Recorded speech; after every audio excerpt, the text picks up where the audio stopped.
my part of the game was the player and camera control. So as the main player, you can do a few things. You can move around the world and explore. You can give orders to your fellow sliders through those buttons, and you can go and personally attack your enemies. You can do this when you go up to an enemy, you press tab, and your spider will lock on or target that enemy. And so whenever you press tab again, it'll target the next nearby enemy. So when you are targeted on an enemy like that, no matter where you go around it, you'll be constantly focused in and targeting that enemy. And so the only way to stop targeting is for you to kill your enemy. Your enemy kills you, you run away, you get far enough away, or you press the escape button. And so targeting is for attacking. The only way you can attack is when you're targeted on it. And so targeting, Stephen did that. Attacking enemies is what Stephen did. Because our game is both a platformer and a real-time strategy hybrid, we needed a system to where you could target an enemy and then unleash your attack. With a platformer, you don't really have to target your enemy. You can just run up to it, mash on a button wildly, and you'll kill it.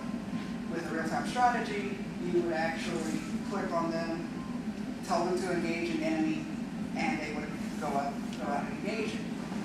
Well, with this system, we have a targeting reticle where you can target, and we have two attacks at our disposal. We have our ranged attack, which is right here, that shoots out the plasma cannon that's supposed to be a web. And, if you would walk really close to it, we also have our melee attack, which is this thing right here. All units in the game have a melee attack. Only our player unit right here has a ranged attack. Also, what I've managed to do in this game is I've done collision in this game.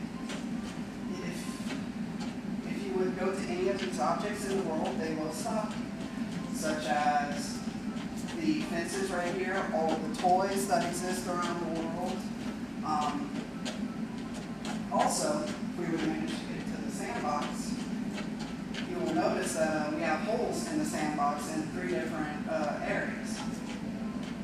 You can go through these holes without ever colliding with the sandbox. Such as right here. And you see we have a lot more enemies that are over there for us to take on if we choose. And if you notice at our top right-hand corner, we have what is called a mini-map. And I will let Todd explain what this is. Okay, so I worked on the mini-map, which is that big square that you see at the top right of the screen. You can see a lot of little dots on there everywhere, blue dots, red dots, and a golden dot. All the red dots, they just track where all your enemies are. And blue dots are where all your units are, and the golden dot is you. And that's basically just so that you know where everything is at any given time, and you know where you might have to go. Implementation-wise, it was really just a mapping of every unit's position on the terrain, but mapped to the tournament. And that just gets updated every time something moves. Another thing I worked on was the forum that you see there. Jennifer did the drawings for it, and I'm the one who made it on the terrain and spinning and pulsating. And I also did player death, which you saw earlier. Whenever you die, I tell it to do the animation, and then when the animation's done, he pops back up at the base. In a real-time strategy game, you're games that you have to play for a while. You have to develop a strategy, decide how you're going to distribute your units, who's going to go attack things, who's going to go gather resources, who's going to stay and guard the base. Because of that, we can't show you the entire game, so that's going to be on the leave eventually. The object of the game is we have 4 enemy bases, hornet, honeybee, ant, and beetle. And each base can be destroyed. Once a base is destroyed, you take it over, it becomes your base. Basically, the object is to destroy every base, take over the whole backyard, which becomes the kingdom of Ratatouille. And that's that's our game.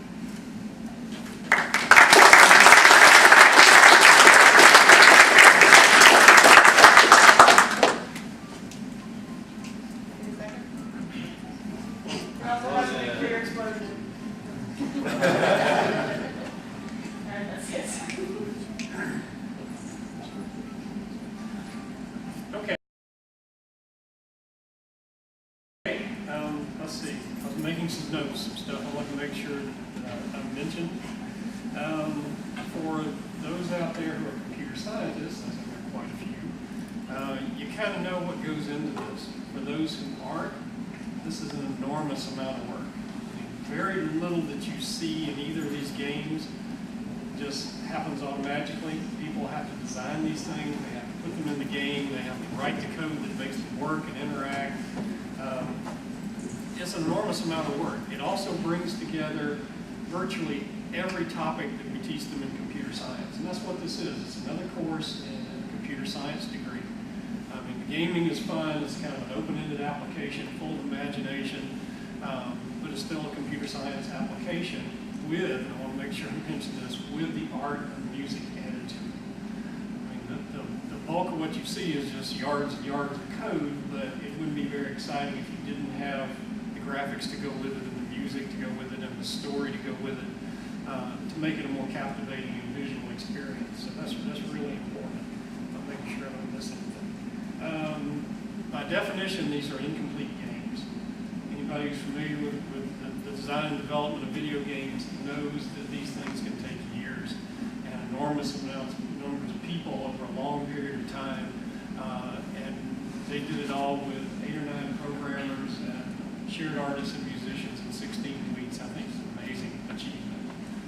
They seem to get better every year. This is actually my second year teaching the course. The first go around was good.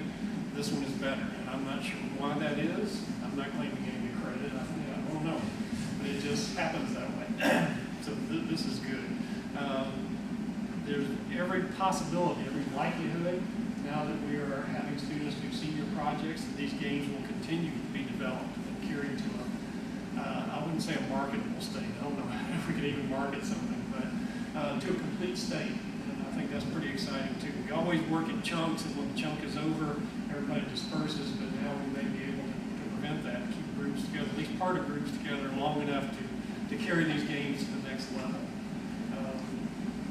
What else? Just a quick, for those of you who are interested, the base of all these games is a thing called Ogre, which is an object-oriented graphics rendering engine.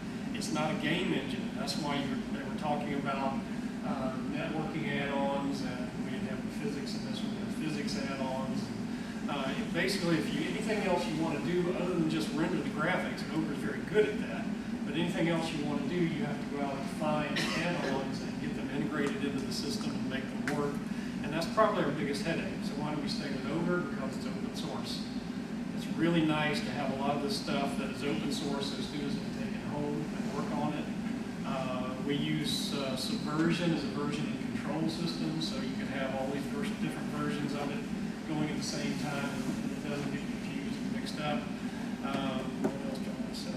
Obviously, we use Maya. We have particle editors. Some of it comes with Ogre. Earth Sculptor is another piece of software, which there's an educational version, which is free, so we use that. It works for our purposes. So we get stuff where we can. But basically, the programming that goes into it is the glue that holds the whole thing together. And the art and the music and the story is what makes it a more captivating experience. So I just want to make sure everybody at least I say it. What else? I think I've covered all my list here. I'm sure any of the team members would love to answer questions. If you have any questions about the program or general questions, I'd be happy to help you with those. Have I left anything out? What? Video. Oh yeah, all this is being videotaped, and we're going to get it in a format, and we'll be able to show it on our plasma screens out there. I'm also going to burn copies of it, so each member of the class will get a copy to put in their portfolio, which is going to land in that high-paying job very soon. If any parents are worried about their kids doing video games, come talk to me. I'll convince you that it is a serious occupation, it is a serious endeavor, and there's big money in it.